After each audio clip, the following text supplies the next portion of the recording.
वक्रतुंड महाकाय कोटि सूर्य समप्रभा निर्विघ्नं कुरु मे देव सर्वकार्येषु सर्वदा।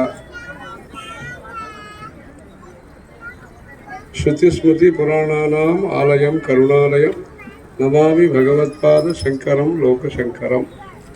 अपार करुणा सिंधुं ज्ञानदं शांतरूपिणं श्री चंद्रशेखर गुरुं प्रणमामि मुदान्वहम्।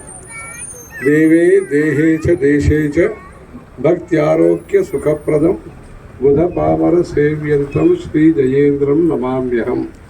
सदाशिव समारंभां शंकराचार्य मध्यमाम् अस्मदाचार्य पर्यन्तां वंदे गुरु परंपरा। நம்முடைய அரக்கோணத்திற்கும் காஞ்சி சங்கர மடத்திற்கும் வெகு நாளைய தொடர்பு இருக்கிறது.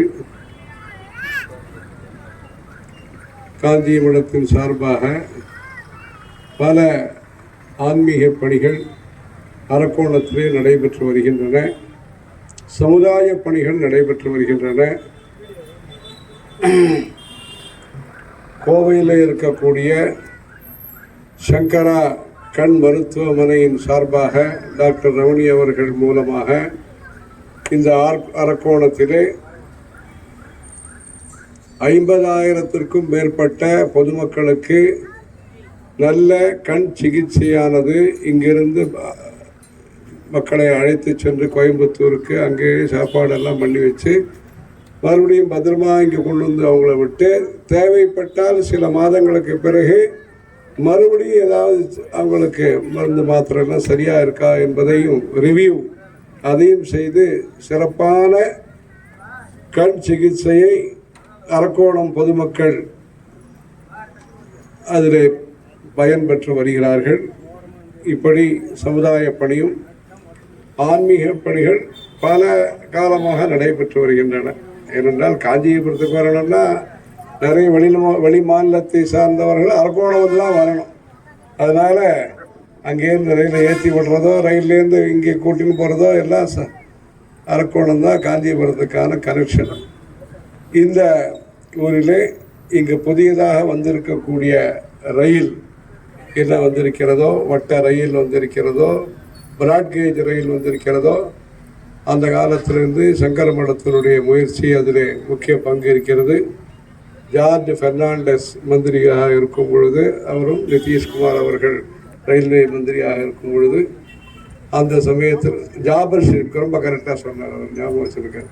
ஜாபர் ஷெரீப் ரயில்வே மந்திரியாக கர்நாடகா மாநிலத்தை சார்ந்தவர், சங்கர மடத்தினுடைய அபிமானி. அவர் நிறைய காஞ்சிபுரத்துக்கு வந்து பெரியவர்லாம் தரிசனம் பண்ணியிருக்கார். அவர் தான் முதல்ல ஆரம்பித்தார். ஜாபர் ஷெரீப் தான் முதல்ல ஆரம்பித்து காஞ்சிபுரம் ரயில்வே ஸ்டேஷனை புதுப்பித்தார்கள். பிறகு மூர்த்தி அப்புறமா அரக்கோணத்துலேருந்து மூர்த்தி, அப்புறமா பண்டாரு தத்தாத்திரேயா அவர், இப்படி வரிசையாக வந்தவர்கள் அனைவரும் ஜிஎம்களும் சரி, டிஆர்எம் அவர்களும் சரி, பெங்களூர்லேருந்து சுந்தரேசன் என்கிற ரயில்வே அதிகாரியும் சரி, கீர்த்திவாசன் என்கிற ஒரு ஜிஎம்மும் சரி, இப்படி இன்னொருத்தர் கோபிநாத் ஒருத்தர் அங்கே டிஆர்எம் இருந்தார். இப்படி பலரும் சேர்ந்து மந்திரியிலேருந்து ஆரம்பித்து எல்லோரும் சேர்ந்து அந்த காஞ்சிபுரத்து ரயில்வே ஸ்டேஷனை புதுப்பித்தல், பிறகு பிராட்கேஜ், அதுக்கப்புறமா எலக்ட்ரிஃபிகேஷன், அதுக்கப்புறம் எல்லாம் நல்லா நடந்து முடிஞ்சிருச்சுன்னு நினச்சிருந்தோம். அப்போ சொன்னாங்க, அப்போ தான் இந்த டெக்னிக்கல் அப்ஜெக்ஷன் சொன்னாங்க, ராஜாளி சமாச்சாரம் ஃப்ளைட்டு வந்தால் இதுனாங்க. அதனால் மறுபடியும் அதை ஃபைலை மறுபடியும் புதுப்பித்து, அது என்ன இருந்தாலும் எவ்வளவு நல்ல பணி நடந்தாலும் அதை தொடர்பு படுத்தும் போது தான் முழுமை அடைகிறது.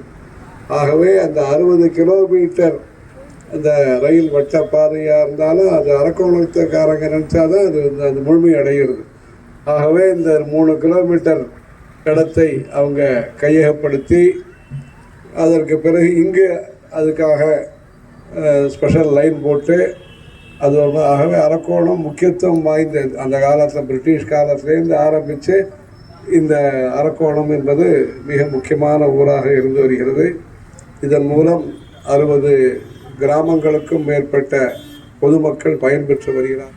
இருக்கக்கூடிய மக்கள் தற்பொழுது இருக்கக்கூடிய பழைய சேர்மேன் அவர்கள், மோகன், இன்னும் பலரும், இந்த விவேகானந்தா ஸ்கூல்காரர், இப்படி பலரும் சேர்ந்து இந்த ஆன்மீக பணியை தொடர்ந்து நடத்தி கொண்டு வருகிறார்கள். மகாலிங்கையருடைய குடும்பம், ராஜகோபாலையர் குடும்பம் இதெல்லாம் சிறப்பாக. அவர் வெளியூருக்கு போயிருந்தால் கூட மறுபடியும் அந்த பேரன்கள் எல்லோரும் சேர்ந்து, அதான் இப்போ சேர்மன் சொன்னேன், சேர்மன் அவர் மோகன், இன்னும் நம்ம அரசாங்க வக்கீல் அவர், இந்த பேர் வந்து பிரதாப் குமார், முன்னாடி இருந்த தாசில்தார் ராமகிருஷ்ணன், தாசில்தார் ராமகிருஷ்ணன், இவங்க கல்யாண மண்டபத்துக்காரங்க. இங்கே அந்த காலத்திலே நம்முடைய காஞ்சி பெரியவர்கள் கர்னூலிலே முகாமிட்டு இருந்து அங்கே கர்னூலுக்கு வரணும்னு எங்களை சொன்னாங்க. சொல்லும்போது இங்கே பாத யாத்திரையாக 1983ஆம் வருஷம் இந்த ஊருக்கு வந்தோம். அப்போ வரும்போது ஊவேரி சத்திரம், சேந்தமங்கலம், இந்த பம்பிங் ஸ்டேஷன், அரக்கோணத்தில் ராமர் கோவில், அங்கேருந்து பரமேஸ்வர மங்கலம், திருத்தணி, இதெல்லாம் பார்த்துட்டு நகரி டிடிகே மில்லு இதெல்லாம் பார்த்துன்னு போனவங்க. ஒரு பொன்பாடி, அப்போ தான் அந்த பொன்பாடி பழக்கம். அங்கேருந்து ரேணுகுண்டா, அங்கேருந்து ஒரு ஊராக போனோம் ஆந்திராவில். அப்படி இந்த வரும்பொழுது அந்த சமயத்தில் அரக்கோணம் ராஜகோபாலையர் மூலமாக இங்கு சிறப்பான ஏற்பாடு ஒவ்வொரு கிராமத்திலேயும், ஏன்னா ஊர் பூசுகிறாங்க எங்களுக்கு. அந்த சமயத்தில் சின்ன வயசில் வச்சுங்க, அப்போ சமயத்தில் அப்போ வந்த பொழுது அனைவரும் சிறப்பாக இந்த அரக்கோண மக்கள், அதுவும் நல்லா ஞாபகம் இருக்குது. காலம்பரை வந்தோம், சாயங்காலம் இங்கேருந்து அந்த ராமர் கோயிலேருந்து கிளம்பினோம். 83ஆம் வருஷம் ஜூன் மாதம். அதில் எல்லோரும் சிறப்பான ஏற்பாடை செய்திருந்தார்கள். தற்பொழுது அட்சய திருதியை 17 வருஷத்திற்கு பிறகு வந்தது. மறுபடியும் 27 வருஷத்திற்கு பிறகு வர இருக்கிறது. அந்த புதன்கிழமையும் ரோஹிணி நட்சத்திரமும் சேர்ந்த நல்ல நாள். தற்பொழுது புதியதாக பொறுப்பேற்றிருக்கக்கூடிய ஆச்சாரிய சுவாமிகள், புதிய சுவாமிகளையும் இங்கு உங்கள் ஊருக்கு பழக்கப்படுத்தும் விதமாக தற்பொழுது நாங்கள் அங்கே வந்து திருப்பதிக்கு போயின்னு இருக்கோம். முதல் நிகழ்ச்சியாக அரக்கோணத்திலே பிள்ளையார் கோவிலில் இந்த நிகழ்ச்சி நடைபெறுகிறது. ஆகவே நேபாளுக்கு நாங்கள் முதல்ல கிளம்பின போது நம்முடைய ஜெயேந்திர சரஸ்வதி சுவாமிகள் அவர்கள் இந்த அரக்கோணத்தில் இருக்கக்கூடிய பிள்ளையார் கோவில், லிட்டர் பிள்ளையார் கோவில் அங்கே அழைத்து கொண்டு 88ஆம் வருஷம் பிப்ரவரி மாதம் மாசி மாதத்திலே அழைத்து வந்தார்கள். தற்பொழுது இந்த புதிய நிகழ்ச்சி முதல் நிகழ்ச்சியாக நம்முடைய புதிய ஆச்சாரிய சுவாமிகளுக்கு இந்த ஒரு வரவேற்பை நீங்கள் எல்லோரும் அளித்து நன்றாக கௌரவப்படுத்தியிருக்கிறீர்கள். தொடர்ந்து கொஞ்ச நாளைக்கு நாங்கள் பொன்பாடி போய் இப்போ அங்கேருந்து திருப்பதியில் கொஞ்ச நாளைக்கு இருப்போம். நேற்றுக்கு முதல் நிகழ்ச்சியாக நம்ம அப்போ வந்து கிராமமாக நடந்து வந்தோம். இன்றைக்கி இருக்கிற சந்தர்ப்பங்கள், இன்றைக்கி இருக்கிற சூழ்நிலையை பொறுத்து முந்தானயத்து அவர் பட்டண பிரவேசமாக காஞ்சி சங்கரமடத்திலே வியாழக்கிழமை எண்ணி கிளம்பி, ஏனென்றால் கடந்த 83ஆம் வருஷம் 29/5/83ஆம் வருஷமானது தீட்சையை அளித்தார்கள். அடுத்த நாள் 30ஆம் தேதி மே மாதம் உடனே தேலம்பாக்கம் சிவாஸ்தானம் கூட்டின்னு போனாங்க அவர் பெரியவர் நம்மளை. அதை மனதில் வைத்து கொண்டு இவர்களுக்கும் அதே போன்று அந்த அட்சய திருதியை என்று தீட்சை அளித்த உடனே 30ஆம் தேதி 1ஆம் தேதி மே 1ஆம் தேதி இவர்கள் வியாழக்கிழமை நடந்து அங்கே என்னமோ நினச்சோம் 2 மணி நேரம் ஆகும்னு நினச்சோம். பார்த்தா அது இவருடைய ஆர்வம், மக்களுடைய பேரார்வம் எல்லாம் சேர்ந்து 5 மணி நேரம் அங்கே காஞ்சி மடத்திலிருந்து சேலம்பாக்கத்துக்கு எல்லோருக்கும் அனைத்து சமுதாயம், அனைத்து சமயத்தை சார்ந்தவர்களும் சிறப்பாக அந்த பட்டண பிரவேசத்திலே வரவேற்பளித்து அனைவருக்கும் பழம் பிரசாதம்லாம் கொடுத்து சேலம்பாக்கத்திலே இருந்து அடுத்த நாள் காலம்பர சங்கர ஜெயந்தி அன்று ஆதிசங்கரர் பாத யாத்திரையின் மூலமாக பாரத தேசம் முழுவதும் நடந்து ஆன்மீகத்தை, பக்தி மார்க்கத்தை, சேவை மார்க்கத்தை பரப்பியவர். அந்த ஆதிசங்கருடைய ஜெயந்தி அன்று மே 2ஆம் தேதி தேலம்பாக்கத்திலிருந்து கிளம்பி மறுபடியும் சங்கர மடத்தை நோக்கி பாத யாத்திரையாக வந்து அந்த பாத யாத்திரை என்கிற சம்பிரதாயத்தையும் அந்த வியாழக்கிழமை வெள்ளிக்கிழமைகளில் சங்கர ஜெயந்தி என்று செய்வது. பாத யாத்திரையின் மூலமாக பாரத தேசத்தை ஒன்றுபடுத்தியவர் ஆதிசங்கர். இன்னைக்கு எல்லாரும் அதை ஒட்டி தான் எல்லாரும் பாத யாத்திரை போகிறாங்க. பாத யாத்திரையினுடைய துவக்கம் ஆதிசங்கர். ஆகவே அந்த ஒற்றுமைக்கான அந்த பாத யாத்திரை அவர் செய்தார். அது சென்னை கொடுக்குற இடம் இருந்தால் கூட சென்னைக்கு சில உதவிகள் வெளி இடத்துலேருந்து தேவைப்படுறது. ஆகவே இந்த ரயில்வே திட்டத்தினுடைய ஆரம்ப கட்ட பணியிலிருந்து கடைசியாக இந்த புதியதாக நிலம் கையகப்படுத்துவது வரையிலே ஒவ்வொரு பணியிலேயும் அந்த அப்போ அசோக் சுப்பிரமணியன் ஒருத்தர் இருந்தார்.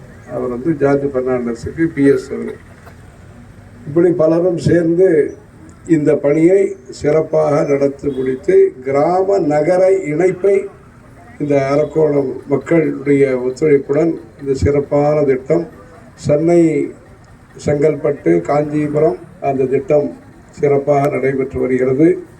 இன்னும் பல திட்டங்கள்லாம் காஞ்சிபுரத்திற்கும் அரக்கோணத்திற்கும் உதவிகரமாக எதிர்காலத்தில் காஞ்சி சங்கரமடத்தினுடைய தெய்வம் அந்த சந்திரமௌலீஸ்வரர் பூஜையை நம்முடைய காஞ்சி பரமாச்சாரிய சுவாமிகள் அவர்கள் 1907ஆம் வருஷம் 13 வயதாக இருக்கும் பொழுது இங்கு பக்கத்தில் இருக்கக்கூடிய கலவையிலே செய்ய தொடங்கினார்.